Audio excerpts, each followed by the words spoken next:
Hello sa lahat. Ang title ng video ito ay Formula para sa Spiritual na Lakas mula sa Bible 2 Timothy chapter 1 verse 7.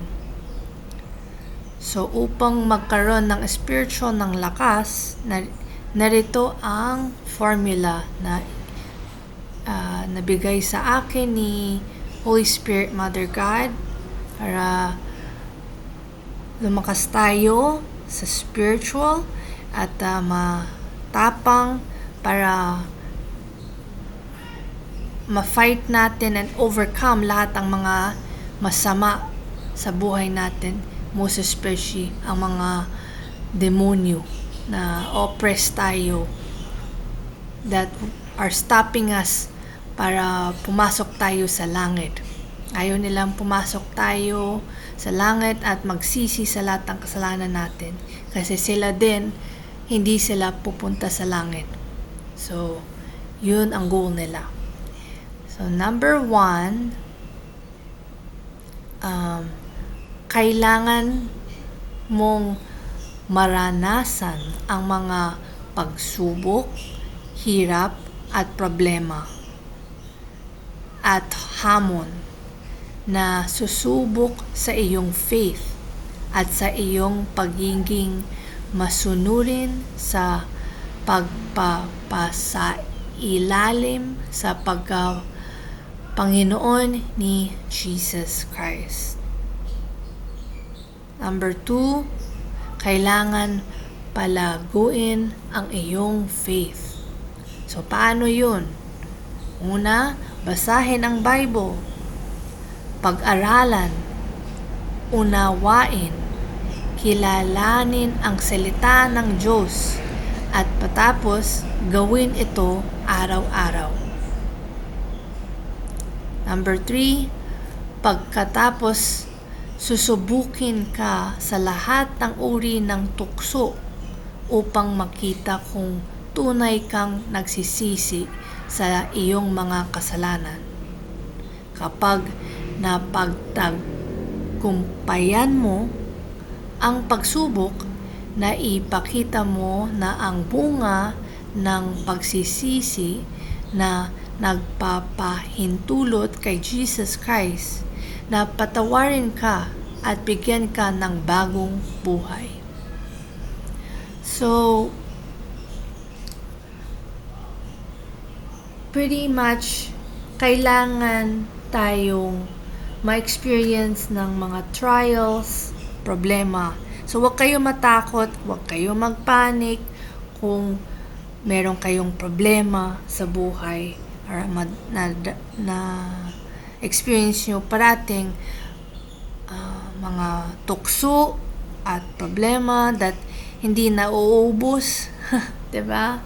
At especially me, na experience ko to araw-araw, and it's a good thing kasi nagpakita mo kay Father God that sincere ang repentance mo sa Kanya. Gusto mo magbagong buhay.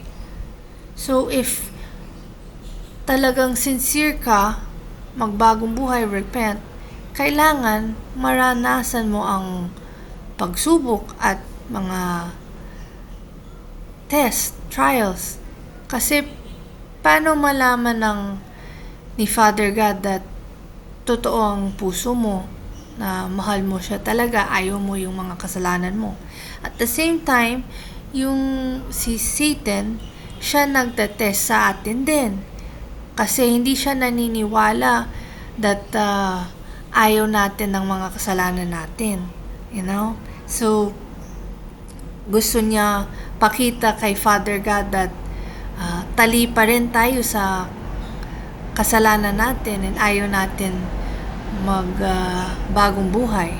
So, that's why nabigay siya ng mga test sa atin and pagsubok. Sana, yung goal niya, sana that mahulog ulit tayo sa kasalanan through yung mga tukso niya sa atin. Yun ang goal ni Satan. At gagawin niya ito sa gamit niya mga taong worldly, very worldly, nang ayaw mag-repent, or mga anak niya na talaga nabigay ng puso nila at kaluluwa nila kay Satan kasi gusto nila ang buhay nila, ayaw nila magsisi sa lahat ng mga kasalanan nila, ayaw nila tanggapin si Jesus Christ as their Panginoon, at ayaw nila din na mag-bow down and obey to the Lordship of Jesus Christ. So gagamitin ni Satan lahat ng mga tao para itukso ka to prove to Father God that hindi mo kaya, at you still the same sinner. Pero tandaan nyo yung verse ng Bible that I keep repeating, kakayanin nyo lahat ng mga problema, pagsubok, tukso, ma-overcome natin lahat to kasi you can do all things through Jesus Christ who gives you strength. Tandaan nyo yan at gawin nyo. So whenever nahihirapan kayo sa buhay, tandaan nyo ang lakas loob nyo galing kay Jesus Christ, and kailangan nyo to surrender lahat ang problema nyo, lahat ng hindi nyo kayang to do. Hindi nang kung nagawa mo lahat tapos you have to surrender it to the Lord. No, sabi daw niya, 'di ba? Come to me, lahat ng mga taong nahirapan sa buhay, and bibigay niya ang pahinga tayo, peace, and His love, and His joy. Pero kailangan magkumbaba tayo at gawin natin ang utos niya, be submissive sa Panginoon authority niya, Lordship, His Lordship. So, this is the formula para malakas ka sa spiritual realm. And also, ito yung formula din ng kung ayaw mo ma-atake sa mga demonyo that when we always get negative thoughts and emotions, galing yan sa mga demonyo para ma-stagnate tayo sa kasalanan natin.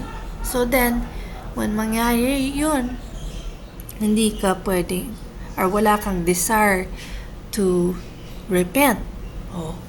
So, na-oppress ka ng demonyo. Pero, when magawa mo tong formula, ma-overcome mo ang mga demonyo. Mas malakas ka. Basta kapit ka kay Jesus Christ at kay Holy Spirit, Mother God. Sundin mo parati ang kalooban ng Diyos, hindi ang kalooban mo. Then, matatakot lahat ang mga demonyo, even Satan, at he will leave you. They will leave you alone. Pero, hindi ibig sabihin wala na yung tukso or mga test. Gawin pa rin nila yan habang buhay ka pa. Kasi sila, maisip nila, malay nila kung nagbagong isip mo na, bagong puso, na relax ka na, yung nag-backslide ka, kaya nila i-control ka ulit at magkasala ka ulit. So, always be aware sa lahat ng nangyayari sa buhay mo and submit to the Lordship of Jesus Christ and obey Him. So, ito ang end of the message. Please share this sa lahat ng mga tao, mga Pilipino, para alam nila ang formula para hindi sila ma-oppress sa mga demonyo, mga witchcraft, sa mga masamang tao.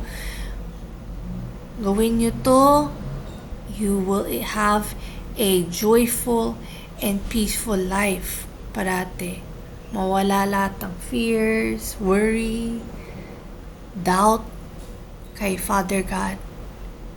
Kasi focus ka lang kay Jesus Christ at nagawa mo ang kalooban ng Diyos.